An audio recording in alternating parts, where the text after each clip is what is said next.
United merchant chamber സംസ്ഥാന തെരഞ്ഞെടുപ്പ് council സമ്മേളനത്തിന് നോർത്ത് മലബാർ ചേംബർ ഓഫ് ഹാളിൽ തുടക്കമായി. സമ്മേളനം രജിസ്ട്രേഷൻ മ്യൂസിയം പുരാവസ്തു വകുപ്പ് മന്ത്രി രാമചന്ദ്രൻ കടന്നപ്പള്ളി ഉദ്ഘാടനം ചെയ്തു.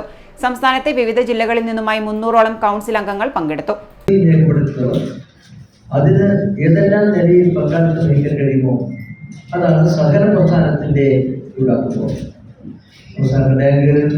സ്ഥാപനങ്ങളിൽ നിരവധി സ്ഥാപനങ്ങളിൽ കാണുകയും കേൾക്കുകയും പങ്കെടുക്കുകയും ചെയ്യുന്ന സഹകരണം. ആ സഹകരണീയതയുടെ ഒരു കൂട്ടായ്മ. പിന്നീടുള്ളത് സ്വകാര്യ മേഖലകൾക്ക് തുല്യമായ പ്രാധാന്യമാണ്.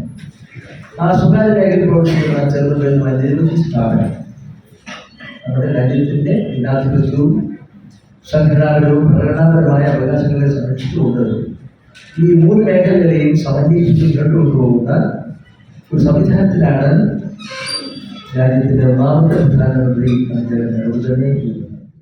യുണൈറ്റഡ് മർച്ചന്റ് ചേംബർ സംസ്ഥാന തെരഞ്ഞെടുപ്പ് കൗൺസിൽ യോഗമാണ് നോർത്ത് മലബാർ ചേംബർ ഹാളിൽ നടന്നത്. ചടങ്ങിൽ സംസ്ഥാന പ്രസിഡന്റ് ജോബി വി ചുങ്കത്ത് അധ്യക്ഷത വഹിച്ചു. ജനറൽ സെക്രട്ടറി TF സെബാസ്റ്റ്യൻ, സ്വാഗത സംഘം chairman Shinoj Narithukkil, treasurer PMM Habeeb, സംസ്ഥാന വൈസ് പ്രസിഡന്റുമാരായ VA Jose, Nijam Bashi, TK Henry, സെക്രട്ടറിമാരായ Tomy Kuttiyankal, CV Jolly, KK Niyas, secretariat അംഗങ്ങളായ KM കുട്ടി, TPM ഷെഫീഖ്, സ്വാഗത സംഘം കൺവീനർ KM ബഷീർ എന്നിവർ സംസാരിച്ചു. പൊതുചർച്ചയും പ്രമേയങ്ങളും അവതരിപ്പിച്ച ശേഷം 2024-26 വർഷത്തേക്കുള്ള ഭാരവാഹി തെരഞ്ഞെടുപ്പ് നടന്നു.